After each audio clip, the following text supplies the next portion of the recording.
Estamos hoje, então, gravando um dos episódios da segunda temporada do podcast, em cima do foi pedido pra gente. E um dos assuntos mais pedidos foi a seletividade alimentar na infância. Então, eu, a Cibele. Eu, a Michele. E eu, a Juliana. Estamos aqui com a Anne. Anne, por favor, te apresenta pro pessoal. Tá. Então, primeiro, agradecer pelo convite, me senti realmente muito lisonjeada. Então, eu sou Nelise Christmann, sou nutricionista infantil e trabalho basicamente com dificuldades alimentares e crianças dentro do espectro autista. Trabalho atendo na cidade de São Leopoldo e também na cidade de Sapiranga. Então, é meu foco, a minha paixão, que nem eu digo, né? Então, as dificuldades alimentares, elas que me encontraram e não eu que encontrei elas. Eu acho que o pessoal levantou bastante essa questão pra gente, principalmente por conta de estar em alta. Se fala muito hoje em dia sobre seletividade alimentar e eu acho que bate muito a questão de essa criança, ela é seletiva, essa criança ela está dentro de um espectro, essa criança ela só não foi feita uma introdução alimentar bem feita. Enfim, eu acho que seria interessante tu conversar conosco sobre isso, nos nortear sobre essas avaliações, ou como a gente pode auxiliar, o que é essa seletividade, a causa principal dessa seletividade. Sim. E como a gente pode trabalhar isso. Desculpa, pode falar. Eu ia dizer que na verdade a gente tem, algumas, não só falando da seletividade alimentar, mas dificuldades alimentares na infância, né? Uhum. E uma delas é a seletividade alimentar. E eu acredito que hoje, como pediatra, eu vejo assim que são poucos os pais que chegam e dizem meu filho come bem. A maioria diz meu filho come mal. Uhum. Então a criança que come mal se tornou um padrão. Né? Isso. Talvez até pelo meio em que a gente está vivendo, né? Pelo mundo atual, digamos assim, que o meio propicia isso. Então eu vejo assim, que a gente lida com 3 principais tipos de criança, né? Aquela criança que come pouco, tem pouco apetite, então come numa quantidade menor que a esperada pelos pais, né? A criança que daqui a pouco tem uma fobia alimentar, que geralmente é uma criança que passou por algum processo médico, uso de uma sonda, alguma coisa, e tem uma rejeição importante de alimento, que aí já é um problema bem mais importante. E a criança seletiva. Efetivamente seletiva. A criança realmente seletiva. Exatamente, que nem a Juliana falou, né? É bem isso. A dificuldade alimentar, ela é um termo generalista, vamos dizer assim, né? E daí sim, entra a neofobia alimentar, o TAR, a própria seletividade, né? Então, dificuldades alimentares seria um termo mais generalista. Bom, vamos partir do princípio. A criança com 1 ano já é natural, já é fisiológico, ela começa a ter alguma restrição alimentar. Então, já é natural que a criança começa a restringir um pouco a alimentação. E isso se intensifica com 18 e 24 meses, né? Aí, como é que a família já começa a se desesperar, né? Nossa, hoje não quis comer feijão, para de ofertar. Hoje não quis comer a banana, para de ofertar. E começa a substituir por outros alimentos. Então ainda... Normalmente ultraprocessados. Exatamente, ultraprocessados. E ainda culturalmente o leite, né, é a cruz, digamos assim, a cruz da salvação das famílias. Né? Então eles buscam muitas vezes fortificar esse leite. Né? Vão em busca de um pediatra ou algum outro profissional. Tem como colocar um suplemento, né, alguma ali para fortificar aquele alimento ali naquele... Porque, bom, tá tomando leite, então eles ficam tranquilos que a criança tá nutrida, tá alimentada, né? E acabam não ensinando essa criança a comer. Então, que nem a Juliana falou, tem crianças, às vezes, que o meio não proporciona ela aprender a comer, né? Então, se é uma família que, por exemplo, não tem o hábito em casa de comer fruta, tá? Ela não vai aprender a comer fruta porque não tem um modelo. Né? Não tem um modelo, né? Então, isso ela acaba repetindo o padrão. É o que eu falei, a família, não tem o hábito, por exemplo, de sentar à mesa, né? Muitas das famílias, posso dizer em torno aqui de 70% das famílias não têm o hábito de fazer nenhuma refeição ao longo do dia com as crianças. Seja café da manhã, seja o jantar, não estou nem falando do almoço, estou falando de fazer refeição. Então, hábitos de comer à frente de telas, né? Ou para fazer a criança comer, ela precisa de telas, né? Então, coloca ali, então a criança não sabe nem o que ela está comendo, né? Então, vejo assim também a questão de manejo, né? Então, pela própria questão, às vezes, Então, claro, tem crianças que têm causas orgânicas, por exemplo. Uma criança que está com dente nascendo ou dor de dente.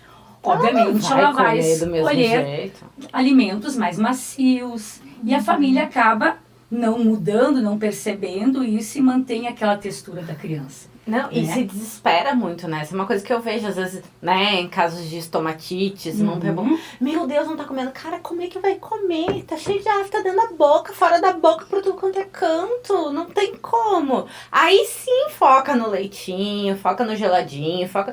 E aí, aos poucos, depois tu vai voltando, que a coisa vai voltar ao normal, assim, né? Precisa. Agora, o que a gente percebe? Ah, não tá comendo, vamos dar um danoninho, vamos dar um não sei o quê. Cara, deu ultraprocessado na dificuldade, pra tirar depois ele é muito difícil. Exatamente, até pela questão da palatabilidade. Exato, né? ele Então, foi feito pra ser gostado mesmo. Pra tu gostar né, muito pra tu dele. já ficar realmente, Exato. né, dependente daquele alimento.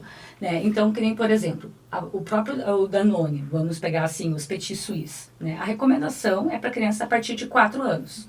Né? A própria indústria coloca. E oferecido para criança a partir dos 6 meses.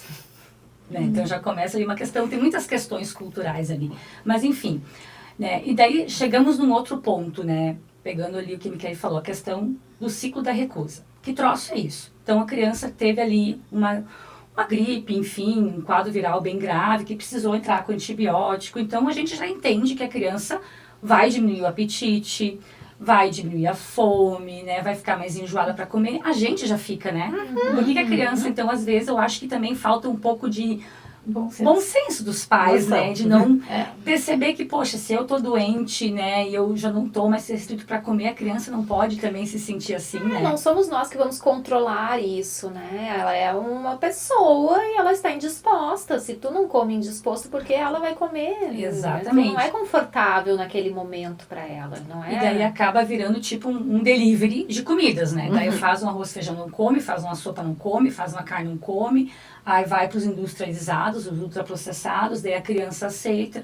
Porque então até são mais palatáveis, são mais fáceis de mastigar. Tu não exerce nem força mastigatória. Nada, não vai vai dar botar um engolir. biscoito na boca. Se tu mastigar, ele vai derreter e é Vai só descer. engolir.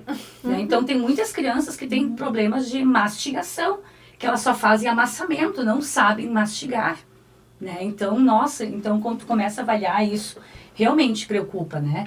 Então, aí que ela começa a entender, bom, se eu fizer uma mãe, uma bia ali, quando me deram ali o arroz e feijão, a mãe vai lá, o pai, a avó, o cuidador, vamos dizer assim, para não ficar só na culpa da mãe, né? Não, Que às é vezes todo sempre mundo. vai na conta da mãe, mas é a família, né? Enfim, cuidador. O que ela entende? Então se eu não comer o arroz, o feijão, eu vou ganhar o leite. No dia seguinte, na próxima refeição, ela repete o comportamento. Né? Então a família acaba reforçando esse ciclo. Então ela não come, ganha o alimento que ela quer, a mãe, o cuidador, enfim, se agarra na questão que a criança está comendo, né? E fica repercutindo, repetindo esse E ciclo. às vezes quando tu pergunta em consulta, a criança não come feijão faz mais de ano. Tá? Mas tu oferece e não adianta.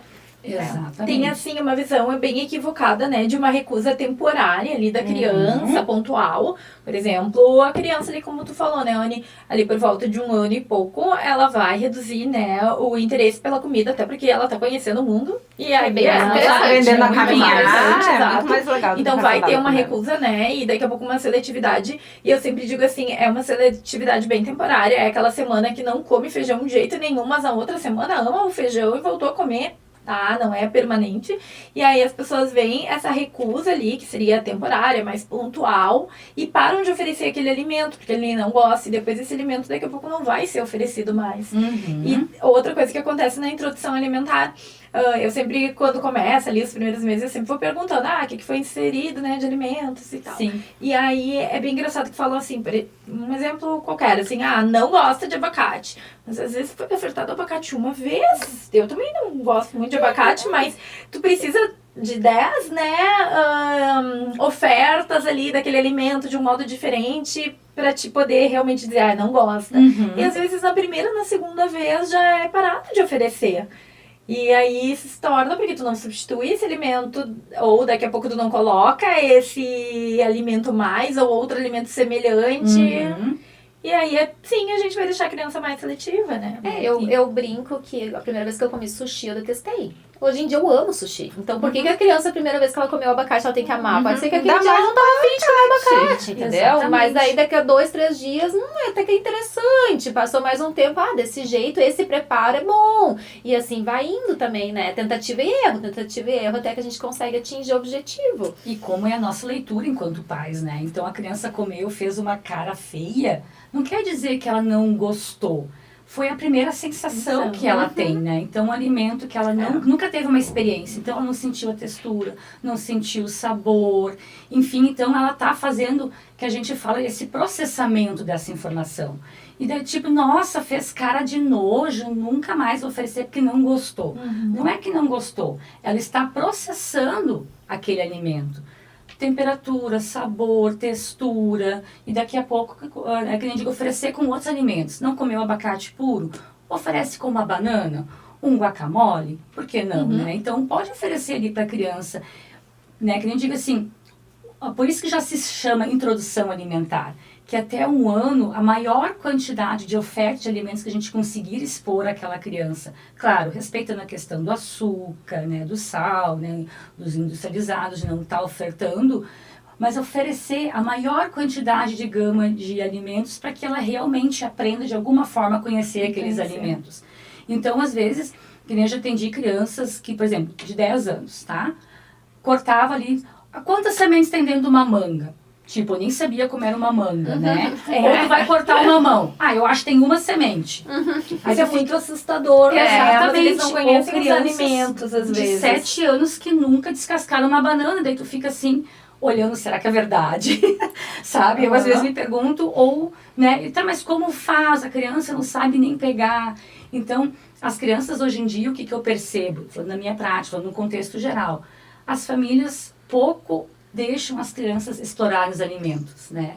Poxa, deixa ela tentar descascar uma banana. Será que ela vai conseguir? Deixa ela tentar manusear os talheres, deixa ela tentar comer sozinha, Pegar né? com a mão. Pegar com a comer. mão, mas é que acaba entrando naquela coisa que é mais trabalhoso e tudo é feito muito rápido, né? Exatamente. E claro, essa questão do toque, né? Então, muitas crianças têm muita dificuldade de encostar nos alimentos. E preferem alimentos o quê? Mais secos, porque se sujar a mão, é mais fácil de limpar. E por que essa questão do toque é extremamente importante? De novo, volta à questão do processamento, questões sensoriais. Por exemplo, os mesmos receptores que a gente tem na boca, a gente tem nas palmas da mão. Então, enquanto uma criança não conseguir segurar integralmente um alimento na mão, ela jamais vai colocar na boca. Né? Então, por isso que eu digo a criança, por isso que muito se fala do BLW. Né? Não que seja o melhor método, eu sempre gosto do misto, né? Eu também. Eu prefiro o misto, né? Mas, enfim, falando do BLW, né? Porque trabalha muito a questão do toque dos alimentos. Então, isso eu acho né, muito importante. E eu sempre digo também, né, que tu, claro, respeitando, né, a preferência ali dos pais, porque eu acho que cada família vai se adequar melhor a um tipo. Exatamente. Mas mesmo que tu opte, né, por oferecer o alimento esmagado, mas que tu deixe a criança tocar nesse alimento, nem que seja esmagado.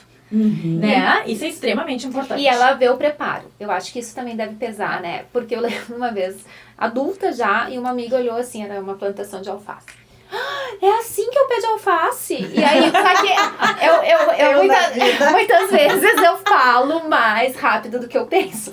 E aí, eu olhei, não, tu achou que nascia onde? Na prateleira do Bourbon? Né? Porque é isso, eles acham que o troço nasce pronto, então nasce o mamão picadinho ali sem semente, né? A manga é só o suquinho de manga, ou a manga batidinha, enfim. Então eu acho que eles verem o in natura, o ir junto na feira, né? No mercado, vai dar uma curiosidade. Tipo, né? Quando tiver na idade ali que seja seguro, né? De convidar a criança para participar, né, do preparo do alimento também. Sim, exatamente, né? Então, que nem pegando o gancho da feira. Óbvio que faz muita diferença, mas que nem eu digo, não é garantia que a criança não vai comer, mas já auxilia.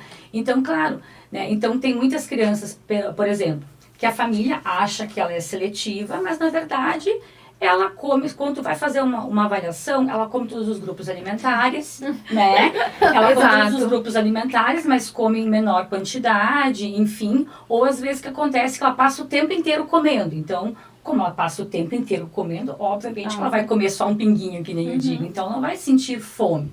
Mas aí organiza horários, enfim, a criança volta a comer, que nem eu brinco, né? E também de estimular aquela criança a comer alimentos de formas que ela já conhece. Por exemplo, assim, bom, ela gosta de comer bolo de chocolate, né? Então, por que não, então, colocar no bolo de chocolate, sei lá, uma abobrinha, uma cenoura, mas não fazer escondido, né? Fazer junto com a criança, né? Então, que nem eu digo, tu vai estar ali, então, fortificando um alimento. Então, a criança talvez não coma cenoura, mas coma num alimento fortificado, uma panqueca, por exemplo, né? Enfim, isso é uma. E tem outras crianças que realmente são extremamente seletivas, que até mesmo de olhar um alimento, tem algumas que têm uma hiperresposta, né? Então, por exemplo, eu tenho um menino ali que só dele olhar o colega comendo iogurte, nem ele já tem uma hiperresposta e ele já tem reflexo de náuseas e vômitos, né? Então, ele tem uma hiperresposta. Né? Então, isso também já vem de encontro, né? Que todos nós temos esse sistema, né? Por exemplo, que se chama neuroconexão. O que é isso? Neurocepção, desculpa. Uma criança que às vezes a família naquele desespero para fazer a criança comer, o que ela faz? Esconde tudo no feijão, né? Clássico, né? Esconde tudo no feijão, vai lá. Né, beterraba, que é o clássico também, só que a gente fala também de fatores antinutricionais, esse é outro assunto. Mas aí enfia tudo dentro do feijão, tá? Aí peneira, bate no liquidificador, sei lá, faz. Só que um dia aquela criança percebeu que tinha uma coisa diferente daquele feijão. Achou um pedacinho de cenoura, sei lá, achou um pedacinho da beterraba, achou um pedacinho de carne. Ela começou a se sentir enganada. Então, qualquer alimento que aquela família começar a ofertar, mesmo que não tenha nada escondido ali, ela não vai mais se sentir segura de comer, porque ela não se sente segura com aquela pessoa que está ofertando. Às vezes é clássico, come na escola o feijão, mas não come em casa, porque na escola ela se sente segura comendo o feijão, né? Então, ali temos uma causa, vamos dizer, comportamental, né? Então, que ela se sente segura comendo na escola e não em casa. E isso da neurocepção, o que acontece? Todos nós temos isso, né? Então, quando uma criança chega a hora de comer, então, como eu falei, tem muitas crianças que não vêm à mesa para sentar, porque quando ela vem à mesa, ela já começa o coração bater mais acelerado, ela já começa talvez ficar mais agitada, ela começa a secretar ali adrenalina, a dopamina, que são os hormônios de luta ou fuga, vamos dizer assim. Então, qualquer coisa que a gente queira apresentar de alimentos para ela naquele momento, ela não está aberta para aprendizagem.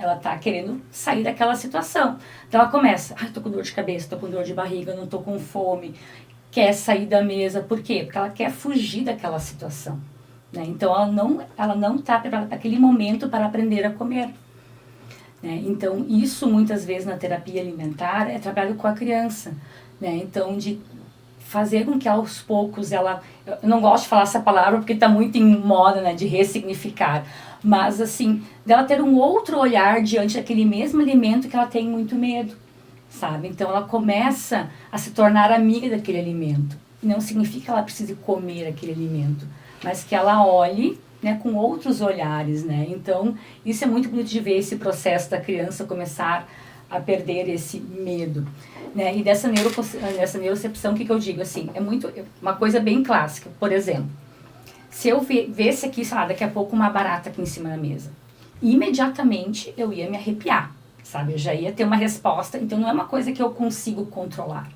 E a mesma coisa acontece com a criança, né? Ela não consegue controlar. Então as famílias às vezes pensam, fazendo birra, fazendo ânsia, que nem tá só fingindo, e muitas vezes não é como ela realmente sente diante daquele alimento, né? Então é bem multifatorial essa questão da seletividade. E como isso é importante, né, ser falado, porque às vezes os pais acham que é bobagem, e quanto antes a gente tratar e identificar esse fator, né, identificar esse problema e tratar, não é uma bobagem, não é um luxo, né, essa criança precisa passar por um tratamento adequado, né, exatamente, uma avaliação. E é visto como algo, vai passar, vai melhorar, porque eu também fui assim. É tudo muito naturalizado, né? E aí, às vezes, o que eu pego? A criança de um lado maior do que o outro.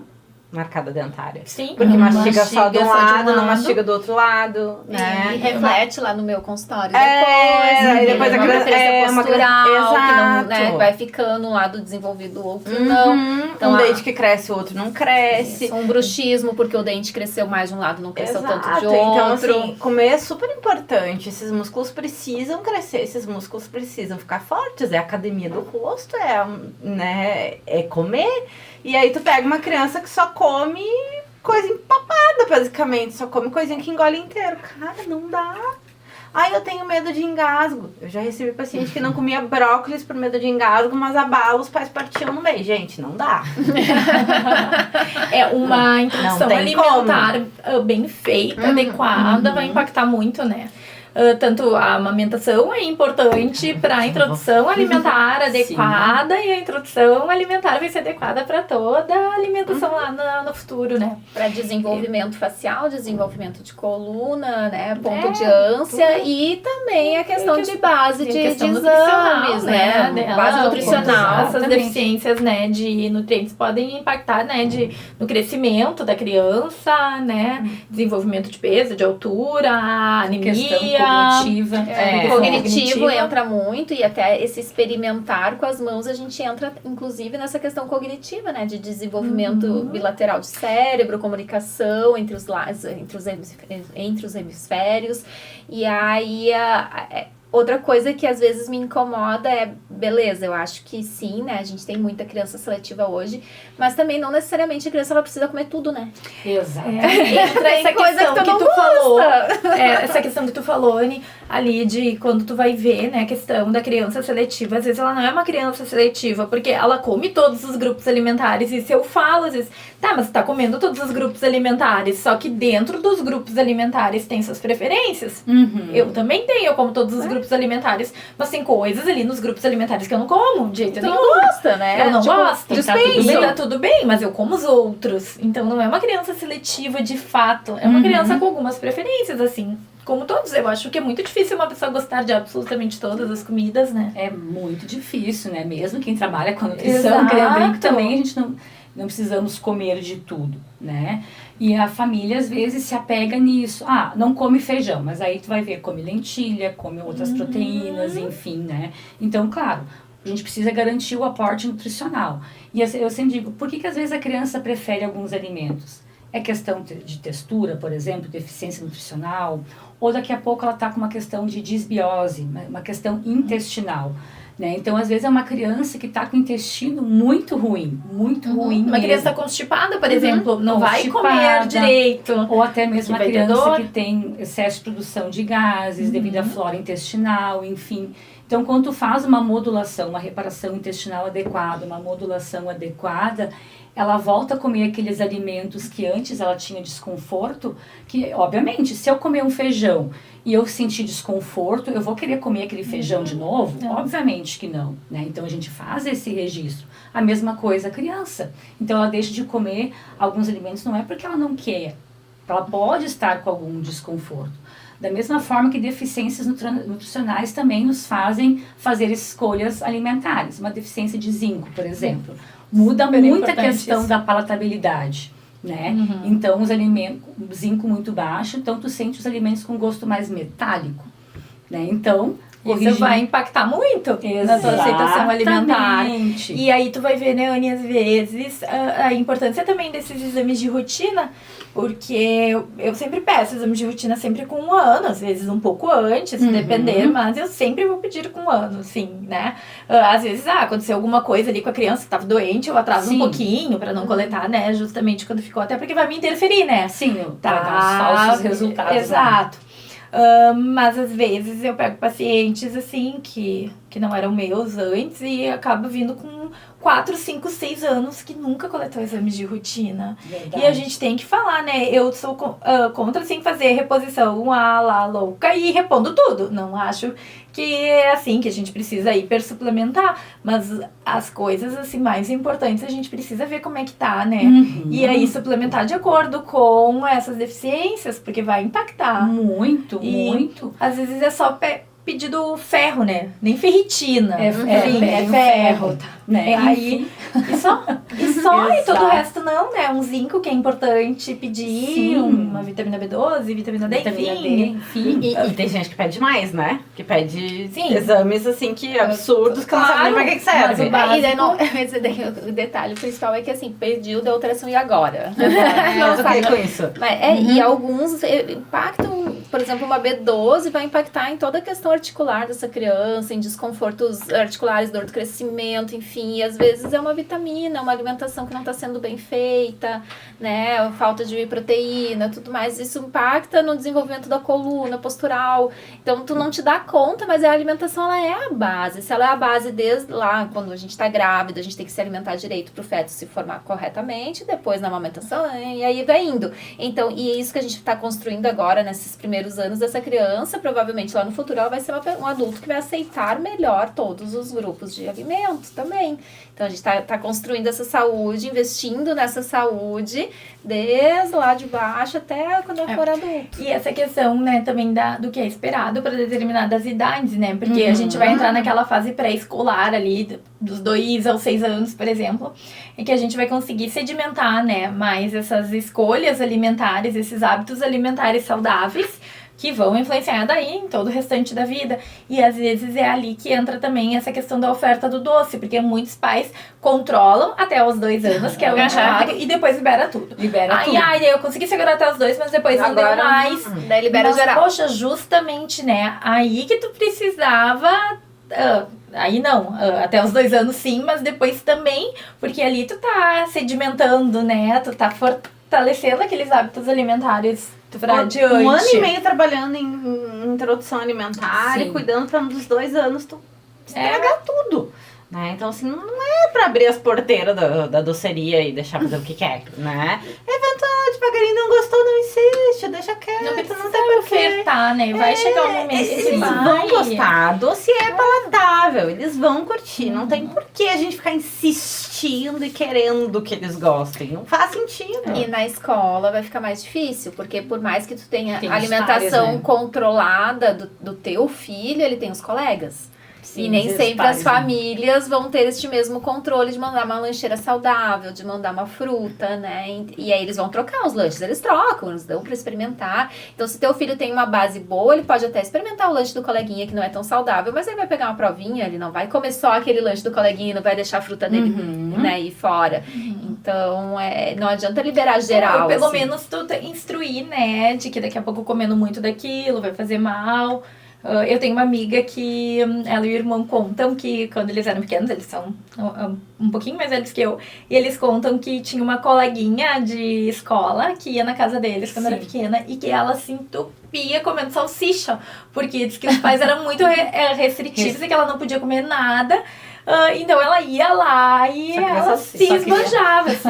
E passava mal, E provavelmente. passava mal. Então também tu, daqui a pouco, passar, né, a orientação pra criança, né, que tu não vai receber isso, vai ser uma comida eventual, daqui a pouco numa festinha de aniversário, alguma coisa, comendo em excesso vai, porque essa proibição daqui a pouco como algo muito, um tabu também, acho que não Exatamente, é... que a proibição, eu sempre trago isso pros pais, né? Tudo que é muito proibido, a gente acaba gerando aquela curiosidade, tá, mas por quê? Né? E a criança em algum momento vai ver ou os pais comendo, ou os colegas comendo, então ela vai querer saber por que aquilo é proibido.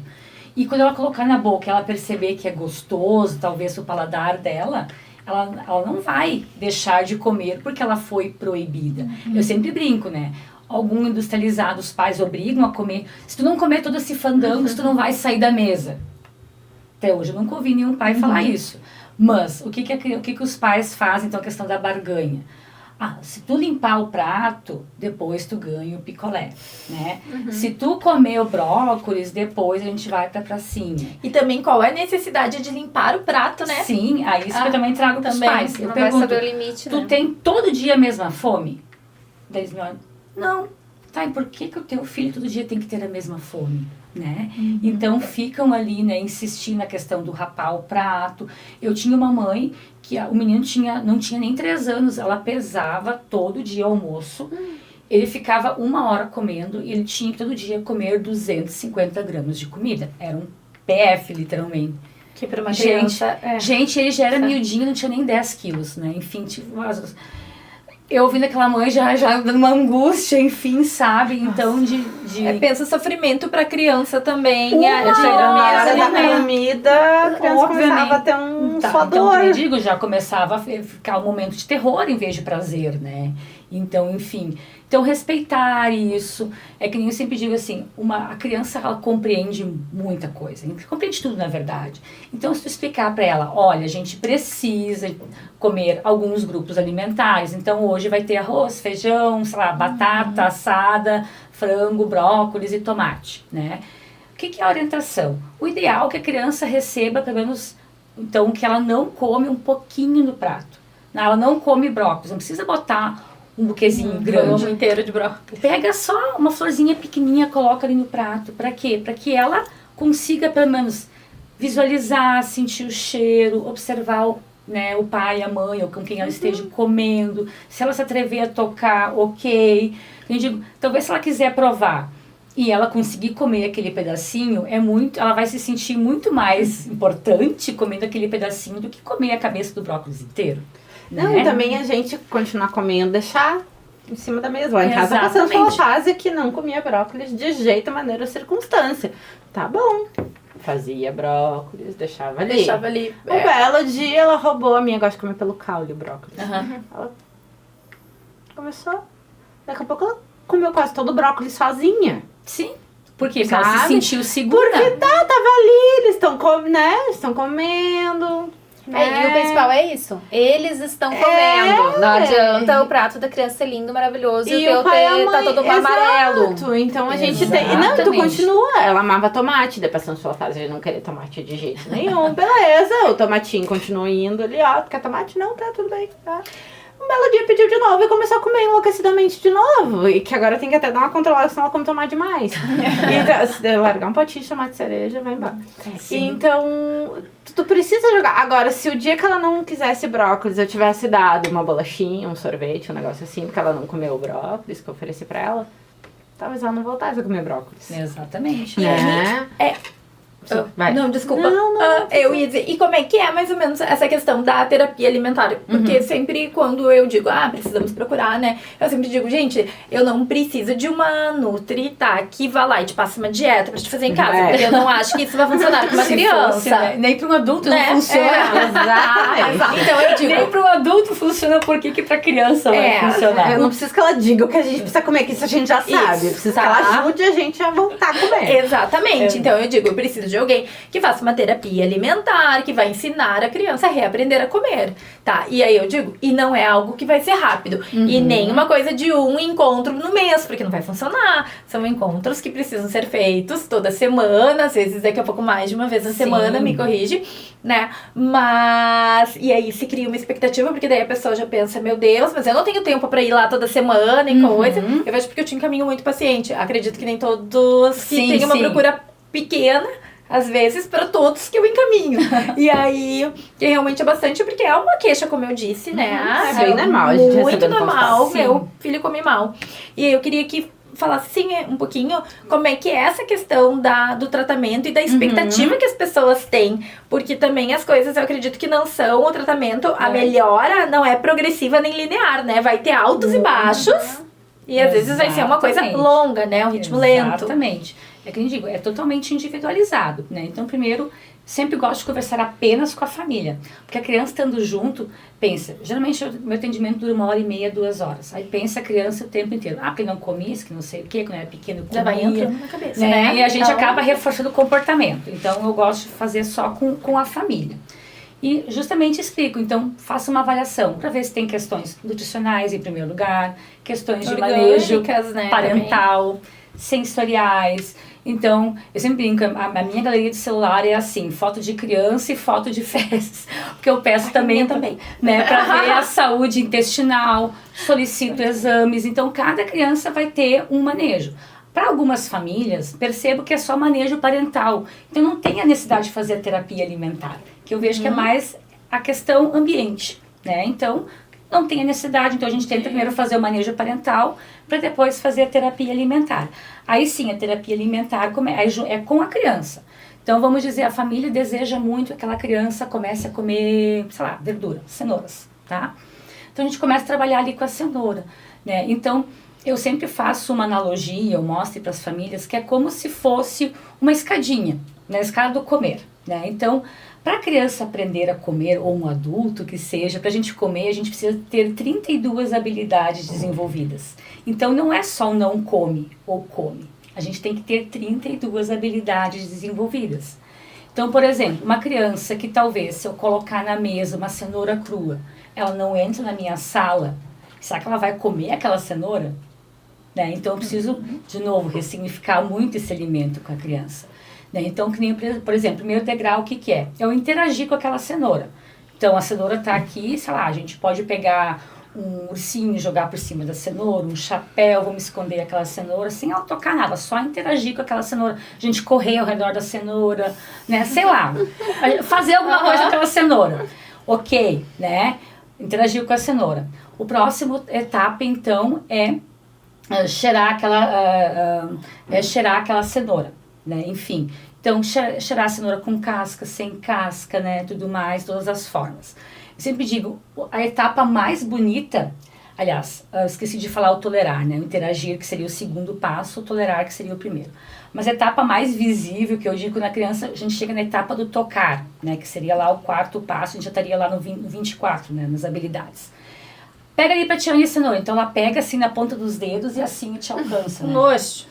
Tipo, então, olha a distância que eu tô da boca, né? Exatamente, né? Eu tô tocando e me alcança e ainda se limpa, né?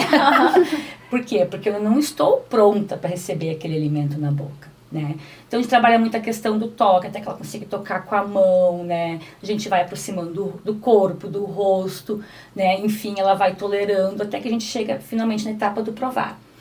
A etapa do provar, o que que é? Pode ser encostar a língua, dar um beijinho, uma mordidinha de formiguinha, né? Tudo é valorizado. Então, ela está se permitindo, né? Até que ela chega efetivamente a comer. Aí, Anne, quanto tempo vai levar? Não sei. Tem crianças que em uma sessão ela começou a comer, que eu sempre digo, nossa, eu nunca fiz uma evolução tão rápida, né? E tem crianças, às vezes, que vai 9 meses e 1 ano e depois só vai, né? Então, não tem uma média, não tem como estimar um tempo. Claro, tudo vai depender das questões nutricionais, do empenho da família, né? Enfim, para que ela consiga realmente aprender. E quanto aquele alimento toca para a criança, né? Então, às vezes, a criança... Lembra que eu falei que a criança aprende, né? Quando ela está segura? Então, tem uma menina que dizia assim, ai, que eu não posso com a banana, eu passo mal com a banana, que não sei o que com a banana. Daí eu peguei uma banana, comecei a desenhar, fiz uns desenhos com caneta na banana. Então, ela disse, eu também quero desenhar. Então, ela começou a desenhar. Assim, ela, eu gostei da banana. Daí ela se lembrou que ela tinha encostado da banana, sabe? Então ela tava tão intertida, né? Que então, aí quando ela lembrou da banana, ela tipo, meu Deus, não posso, sabe? Então a gente fica muitas vezes assim, prova, experimenta, né? E olha quanta coisa tem por trás, exatamente, né? Impondo ali. Mas aí me pergunto, tá, Anne, mas como é que eu vou fazer pra criança querer aprender a comer a cenoura? Ah, sei lá, pega a cenoura, a criança gosta de brincar com o carrinho, desenha aquela cenoura como se fosse um ônibus. Vou pegar meu ônibus e vou vir aqui brincar com a criança. E a criança brinca com o ônibus, vai dormir com o ônibus, toma banho com o ônibus, entende? Ela está criando uma nova relação com aquele alimento. E no momento que ela se sentir segura, vai partir dela comer. Todas as crianças que começam a comer nunca partiram de mim, sempre partiram dela. Elas perguntam, eu posso comer? Pode. Ela deixa ela comendo e vou fazendo outra coisa e ela come. Então, às vezes ela come e gosta, às vezes ela come e gospe. E tá tudo bem, sabe? Assim que ela vai se sentindo segura para comer aquele alimento, né? Então, a escolha foi dela, né? Não fui eu que falei para ela comer. Então, aí depois, claro, preciso também generalizar. O que é isso? Que às vezes a criança come comigo, que ela se sente segura, sim, mas não come em casa. Né? Então, depois também precisa generalizar para outros ambientes. Ou come... não come na escola, não come exatamente, em casa, né? Mas o que mais acontece, às vezes, as crianças... Já acontece crianças não comer comigo, saiu da sala, vai comer com a mãe. Tá bom, isso melhor assim, eu prefiro que seja até assim. Surtiu efeito. Exatamente, né? Então, não tem como também dar um tempo, né? Dizer assim, claro, às vezes tem questões gastrointestinais muito importantes que precisam ser resolvidas ali, né? E nem digo para as famílias, o primeiro objetivo é garantir a saúde nutricional. O comer vai ser uma consequência. Então, eu preciso garantir a nutrição, né? Suplementar se houver necessidade, né, e suplementar do que realmente precisa, né, e não é um mega suplemento, né, enfim, mas aquilo que a criança precisa para aquele momento, para daí ela conseguir estar em condições de aprender a comer, que ela vai estar segura, tranquila. E claro, às vezes a terapia alimentar tu começa a perceber, bom, crianças que têm uma hipersensibilidade tátil, por exemplo, né, enfim, falando de crianças dentro do espectro autista, né, então, se ela tem uma hipersensibilidade tátil, por exemplo, claro que eu preciso da terapeuta ocupacional me ajudando. Eu não vou conseguir sozinho. É uma criança que não sabe mastigar, não sabe morder. Tá, eu vou conseguir chegar a ter uma textura mais cremosa, mais macia, mas quando chegar no crocante, eu vou precisar dar fono, ou se tiver uma questão dentária, enfim, ou se ela estiver doente, precisa da Se ela tiver uma língua presa, por exemplo, Exatamente. ela não vai conseguir jogar o alimento dentro da boca, porque a gente vê bastante. E tem também questões, às vezes, psicológicas, né? Então, aquela criança, às vezes, que foi sempre com a vida para comer. Então, qual é a relação que ela tem com o alimento? Né? Então, o comer para ela acaba sendo também um sofrimento, tipo, ela vê a comida e já começa a lembrar, ai meu Deus, me obrigaram a comer, né? Enfim, seja no ambiente escolar, infelizmente, às vezes, como eu trabalhei em escola de educação infantil, eu já presenciei situações bem difíceis de se ver, né? De tipo, na introdução alimentar, segurar a boca da criança à força e enfiar uma colher de comida. Mas aí, né, enfim, mas a família quer que coma na escola. Gente, isso não é aprender a comer. Não. Tem que ser respeitado. Com certeza, né? Então, eu sempre pergunto para a família, como é que é na escola? Vocês se sentem, né? Não é no sentido de jogar a família contra a escola, jamais. Mas, justamente, como eu já trabalhei em ambiente escolar e já presenciei várias vezes isso, né? Então, às vezes pode estar ali a raiz do problema da seletividade e os pais não estarem sabendo. E como daí é importante tu estar a par do que está sendo feito com o teu filho, né? Porque tu precisa estar a par do que acontece na escola, de uma forma realmente efetiva, né? Não... Porque às vezes tu nem sabe o que está acontecendo lá, tu não sabe se oferecem doce, não oferecem, ou enfim, os alimentos. E às vezes é do cuidador, não da escola em si, né? Exato. Às vezes em casa mesmo, né? Daqui a pouco a avó, o vô, enfim, quem cuida, ou o pai faz de um jeito, a mãe faz de outro. A gente nunca vai estar 24 horas do dia com o Não, filho, mas a gente mas precisa tem que- participar de alguma Exato, forma. Então, né, exato. buscar informação junto à escola, Exato. conversar com os avós que ficam com essa criança, ou babá, ou pro cuidador, fazer essa troca de informação e estarem todos na mesma língua também. Porque não adianta em casa o pai e a mãe fazer um prato lindo, maravilhoso, chega na avó e a avó mete tudo esmagadinho e doce de recompensa. Também a criança vai começar a fazer uma associação diferenciada, né, do que é bom, do que é ruim. Ela pode criar no futuro, acredito eu, muitos distúrbios alimentares na vida adulta, né? Sim. Pegamos pessoas com dificuldade de comer, outras que comem em excesso porque eram proibidas. Então, aí tudo a gente está tratando, eu acho que essa questão alimentar entra muito com a questão psicológica, né? A cabecinha dessa criança vai pesar muito nessa alimentação também. Sim, sim. Eu te digo, a questão de manejo parental, que nem eu digo, né? Acaba a família sendo o principal referência daquela criança, né? Então, às vezes, tem crianças que têm seletividade alimentar, por exemplo, mas a mãe a vida inteira fez dieta. Né? Eu digo dietas restritivas, de passar o dia sem comer, de só comer uma sopa à noite, ou de ver a mãe, né, usando métodos purgativos, por exemplo.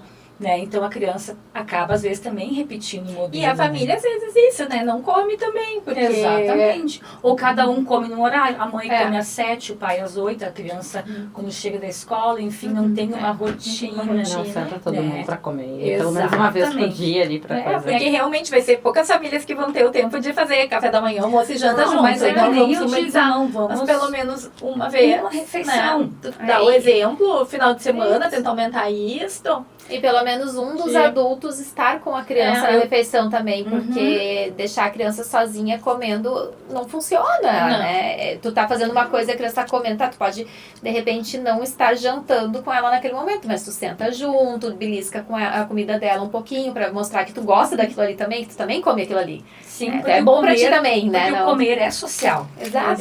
Tem muito social. É uma troca, né? Por exemplo, se a gente vai na casa de alguém, ou digamos, a gente recebe uma visita, o que é a primeira coisa que a gente pensa? Eu, a mãe, sempre pensa, o que eu vou fazer pra comer? Né? Então, comer é muito social. A gente vai Quase soa como uma falta de educação tu não oferecer algo, né, pra aquela pessoa. Né? E por que aquela criança, então, precisa comer sozinha? Então, às vezes também acontece, a criança tem um pratinho lindo ali e os pais depois vão comer um lanche. Tá, criança, por que eu tenho que comer arroz e feijão? Meus pais lanche, né? Então, que nem digo, né? O ideal é que todos os membros da família, que nem digo, tem o ideal e tem o possível, né? Então, o ideal é que todos os membros da família, pelo menos uma vez, pudessem fazer a refeição junto. Não podem? Seja, então, um membro da família, mas que coma com a criança, que nem digo, não precisa ser grande quantidade, mas alguma coisa, né? Então, de perguntar para a criança, como é que foi teu dia na escola? E contar alguma coisa. Vai dizer que não se torna mais leve, dizer assim, não, tu só vai sair da mesa quando tu comer tudo feijão. Porque quando tu não comeu feijão, já começa aquele ambiente opressor. Sim. Né? Então, às vezes, enquanto pais, a gente torna o ambiente um pouco opressor, porque eu realmente já fiz muito isso com a minha filha mais velha, sempre digo, ela é uma sobrevivente. Com ela eu fiz escola, primeiro de tudo que não fazer, para depois ver que não dava certo, né? Fui para outro caminho, então com a minha filha mais velha foi muito mais tranquilo. Muito mais tranquilo. Né?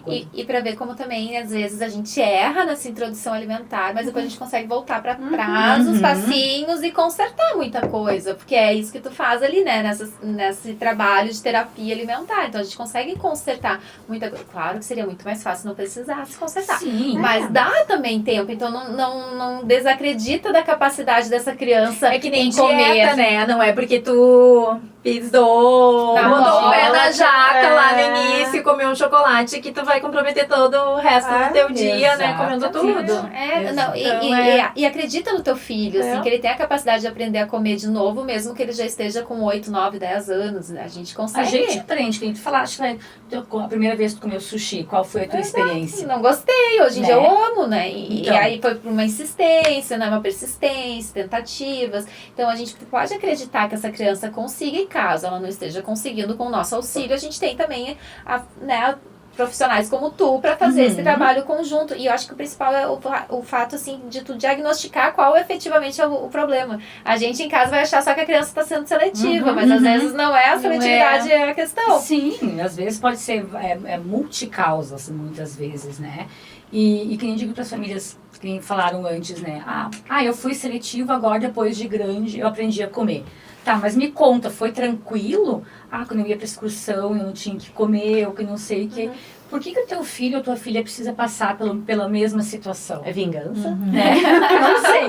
Não precisa passar pela mesma situação, pode ser muito mais tranquilo. Facilita. E que nem eu sempre digo, se a criança comer 2, 3 alimentos de cada grupo alimentar, aí sim a gente pode pensar num cardápio. Eu não faço cardápio. Né? Eu nem sei a última vez que eu fiz um cardápio na minha vida. Porque se um cardápio resolvesse, não tínhamos nenhuma dificuldade alimentar. Então, aí sim a gente pode pensar, a criança come banana, tá? A gente pode colocar a banana onde?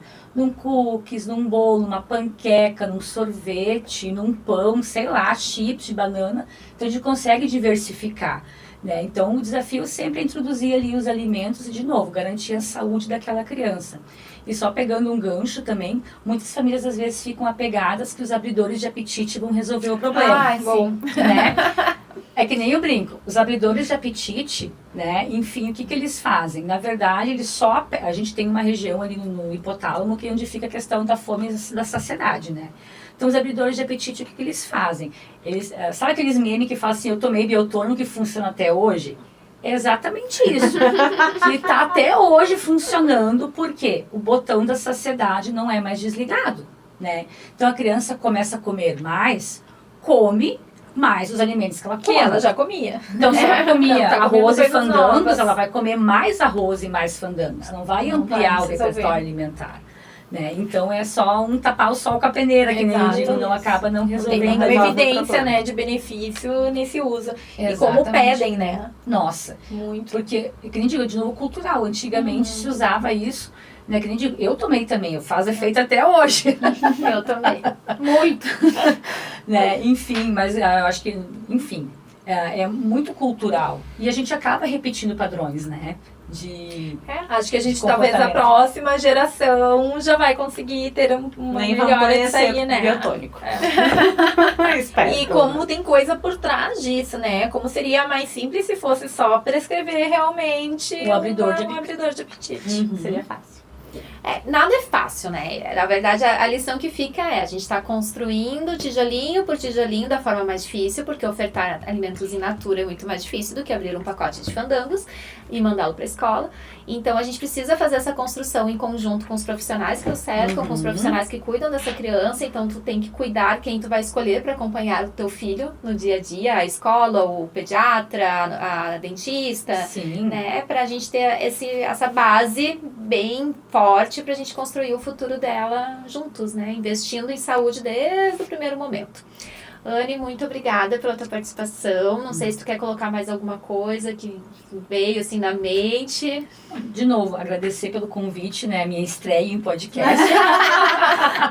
Mas, né, estar junto, assim, de mulheres potentes, assim, trazendo assuntos importantes, pertinentes e assuntos, assim, temas relevantes, com profissionais qualificados, né? Que nem sempre digo, a informação salva, né? Então, quando a gente traz informações verdadeiras, enfim, práticas também, faz toda a diferença para aquelas famílias e, tipo, opa, realmente tem uma luz no fim do túnel, né? Então, que a gente consegue, sim, no caso, vencer as dificuldades alimentares, né? E que a criança, que eu sempre digo, cresça e se desenvolva de forma adequada, que ela possa responder tudo que ela está pronta para responder. Então, acreditar no potencial daquela criança. Com certeza. Muito Obrigada. obrigada. Adorei. Obrigadão.